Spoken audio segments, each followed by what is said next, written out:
呢度係恩斯布魯克 Innsbruck， 而下邊嘅呢條河咧就叫做 Inn。喺12世紀，因為呢度有一條橋，係附近唯一一個可以過河嘅地方，所以當時嘅人咧就聚居咗喺呢度。而呢個城市嘅名稱咧，亦係由因河嘅橋 Innsbruck 而嚟。Innsbruck 而家係奧地利 Tyrol 州嘅首府，亦都係奧地利嘅第5大城市，人口大概有13萬人。Innsbruck 四邊咧都圍繞住高山，位於因河以及維普河谷嘅交匯處，成為咗歐洲南北交通嘅重要樞紐。Innsbruck 有好多文化遺產，例如皇宮、教堂、博物館、紀念碑等等。喺拿破崙戰爭期間 ，Tyrol 嘅人英勇抵抗外敵。Innsbruck 亦都因此成為咗民族英雄 Andreas Hofer 領導起義嘅中心。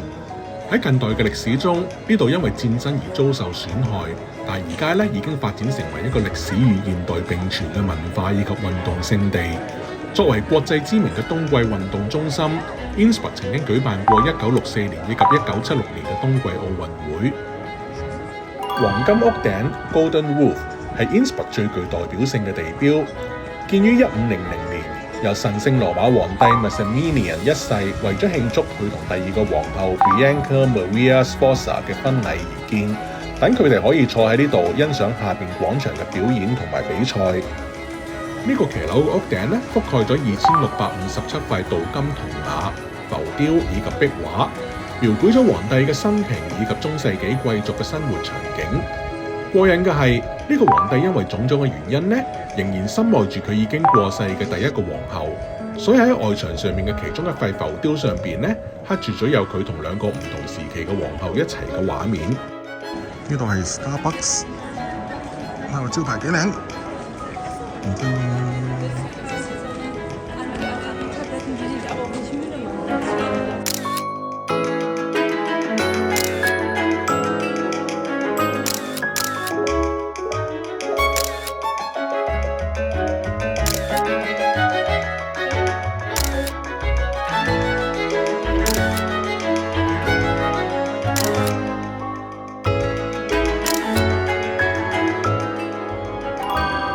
呢一座 Hospital Church of Holy Spirit 教堂係一座歷史悠久嘅羅馬天主教教堂，最早同1326年建成嘅市立醫院相連。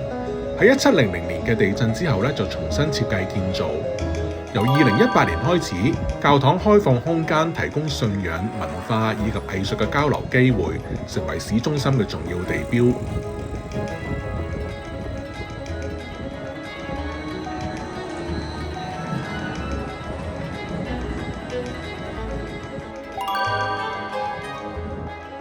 聖 Anne's Column 以1703年7月26日嘅聖 Anne's Day 呢一日，呢度嘅人喺西班牙皇位繼承戰爭中成功驅逐巴伐利亞軍隊嘅事件而命名。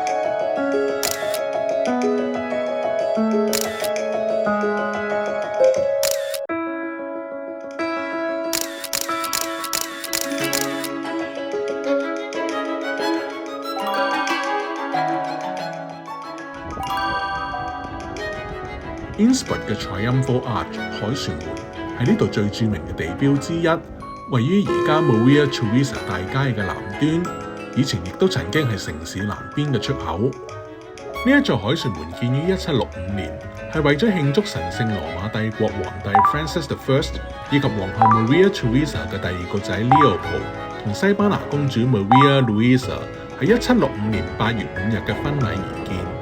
咁但係咧，2個禮拜之後，阿新老爺 Francis I 喺 Innsbruck 去完歌劇院之後翻屋企嘅途中咧，就突然間死鬼咗喎。咁所以呢座凱旋門又好奇怪嘅，一邊咧就要嚟慶祝個仔結婚，而另外一邊咧就要嚟紀念個老豆駕崩。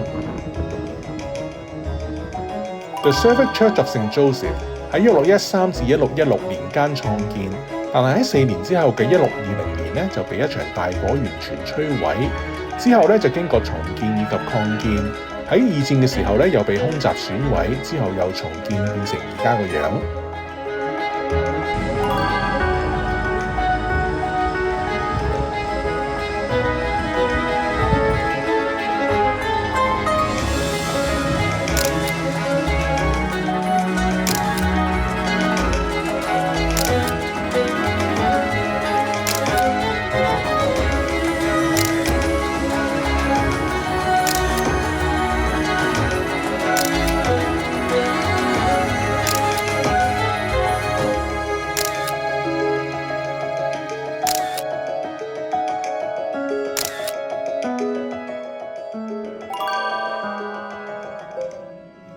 Hofkirche 宮廷教堂係一座哥德式教堂，由神聖羅馬帝國皇帝 Ferdinand I 喺1553年為咗紀念佢阿爺 Maximilian I， 亦都即係起黃金屋頂個皇帝而建。教堂內設有 Maximilian 皇帝嘅華麗衣冠冢，亦都安葬咗民族英雄 Angia Hofer。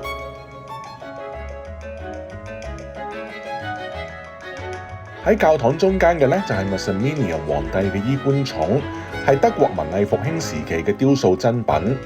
陵墓周圍有28尊銅像，記錄咗皇帝嘅家族以及英雄故事，亦都包括咗 Maximilian 嘅2個皇后，為文化以及歷史愛好者留低咗深刻嘅體驗。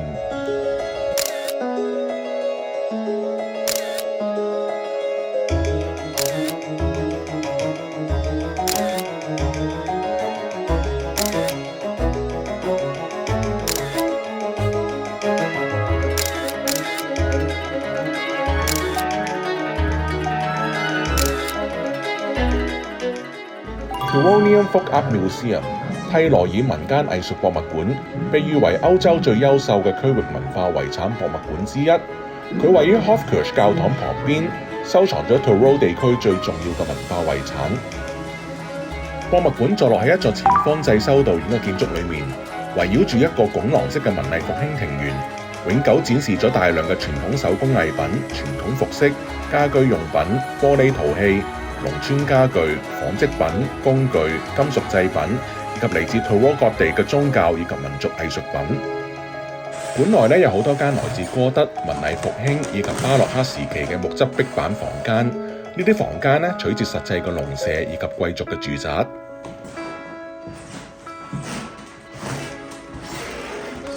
其實我而家有啲擔心，我驚咧我咁重踩爛咗佢間地，跌咗落去樓下，破壞咗人哋嘅國家級文物。哇！呢個博物館呢間房，成間房都係呢啲咁嘅蠟像展示，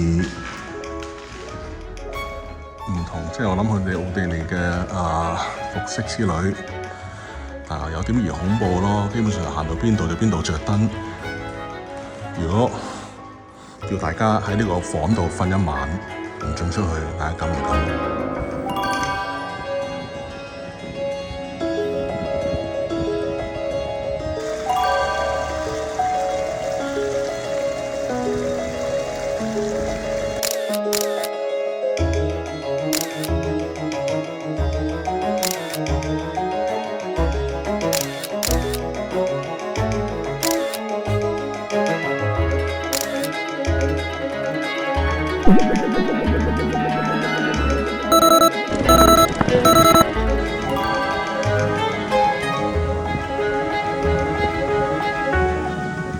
？Innsbruck Cathedral 恩斯布魯克大教堂，又稱為聖雅各伯主教座堂，係一座18世紀嘅天主教堂，獻俾使徒聖詹聖雅各。教堂喺1717至1724年間建喺一座12世紀嘅羅馬式教堂遺址上邊，係 Tyrol 呢度最重要嘅巴洛式建築之一。呢座教堂有2大寶藏。其一就係喺主祭壇上面一幅創作於1530年嘅 Mary of Succor 座右聖母畫作，被視為基督教最受尊崇嘅聖母像之一。其二就係奧地利大公 Maximilian III 嘅華蓋陵墓，喺1618年鑄造完成，展現咗奧地利風格主義雕塑嘅巔峰。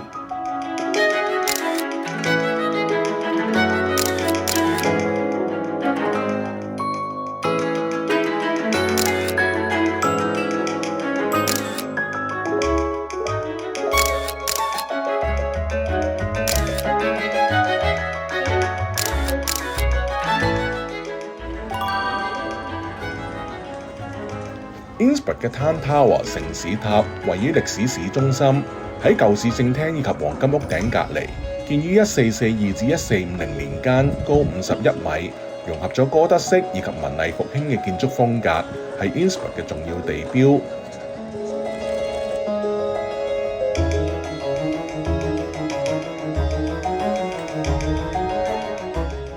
攀登130幾級樓梯之後咧，就可以抵達觀景平台，俯瞰成個城市嘅全景。喺中世紀嘅時候，塔嘅底層曾經用嚟做過監獄，而塔裏邊嘅守望者咧就負責報時以及示警火災。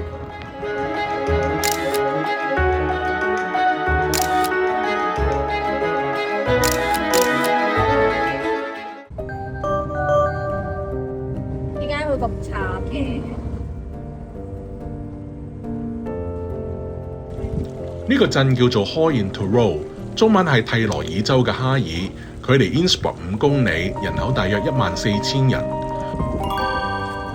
Hall 呢個字咧喺 Celtic 語係鹽嘅意思，喺1232年嘅文獻裏邊第一次被提及為鹽場。自13世紀開始咧，鹽礦就成為 Hall 嘅主要產業，成為附近重要嘅市場以及貿易中心。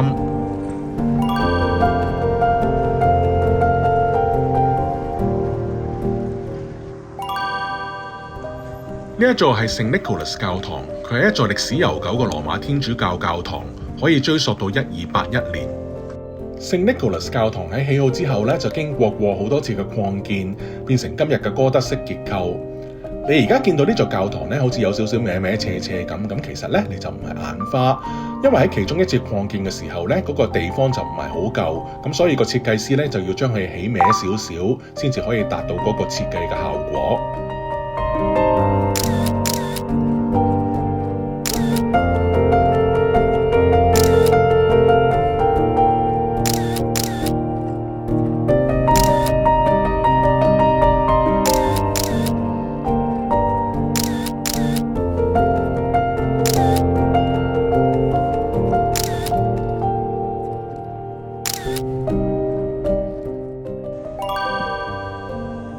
Hessex Castle 哈塞格城堡係一座建於1300年左右嘅城堡以及鑄幣廠，最初咧係用嚟保護當地嘅鹽礦、航運、煙嗰座橋以及古羅馬道路嘅。到咗1477年，奧地利嘅大公喺呢度建立咗一座鑄幣廠，而到咗1486年咧，呢度就鑄造出第一枚大銀幣 Golden Groschen。呢一個字雖然好難讀，但係呢一個字一路發展落嚟咧，而家已經變成咗一個我哋經常用，而且大家都好中意一個字，呢個字就係多拿啦。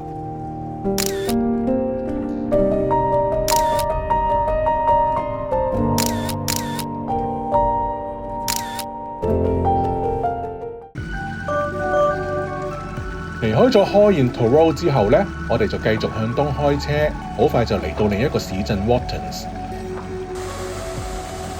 我哋成日見到嘅水晶玻璃工藝牌子 Swarovski 嘅總部咧，就係喺呢度嚟啦。呢一個被草皮覆蓋嘅巨人頭入邊咧，就係 Swarovski 嘅一個 Crystal World 水晶世界博物館，而對面嘅咧就係 Swarovski 嘅總部以及工廠。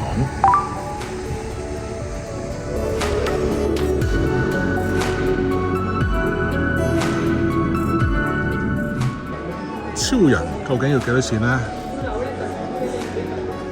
？1萬啊！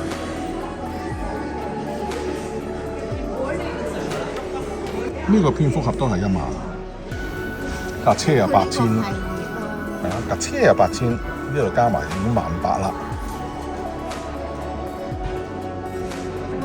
哇！呢個香港菠蘿唔係我加落去㗎，佢原本係寫香港菠蘿啊。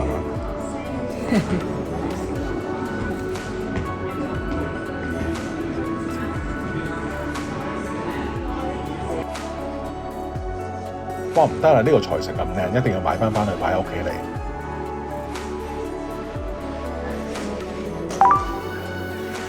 我相信呢間公司咧，好歡迎大家前嚟呢度大出血咯。